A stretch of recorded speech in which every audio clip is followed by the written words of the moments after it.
কিভাবে চলতো দেবরাজ চক্রবর্তীর যে দলবল তাদের তোলাবাজির অপারেশন? পুলিশ দাবি করছে যে কোথাও নতুন প্রমোটিং বা প্রজেক্ট শুরু হলে হাজির হতো দেবরাজ বাহিনী।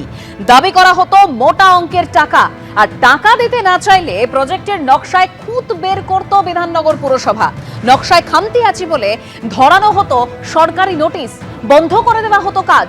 বাধ্য হয়ে প্রমোটাররা স্থানীয় কাউন্সিলরের দ্বারস্থ হলে চলতো লাখ লাখ টাকার রফা। টাকা পেলেই ফের মিলত কাজ শুরুর সবুজ সংকেত। অভিযোগকারী প্রমোটার কিশোর হালদার ঠিক কি অভিযোগ করেছিলেন এই নিয়ে শোনাবো। এরকম নোটিশ ফোটিশ অনেকই আসতো, এসে কাজ বন্ধ হতো, আবার কিছুদিন পরে সেগুলো চালু হয়ে যেত।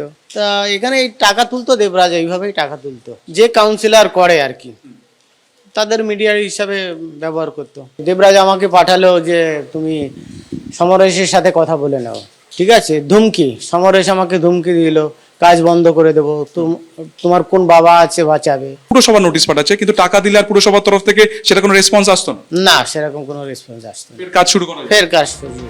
কাজটা বন্ধ রাখুন। আমি কারণ কিছু বন্ধ রাখুন দেখছি। কে বলেছিল এটা? ওই দেবরাজের লোকেরা আমাকে মনে সময় কাজ এসে বলছে আমি সেটেলমেন্ট করে দিচ্ছে বলে 30 লাখ টাকা সেটেলমেন্ট হয়েছে।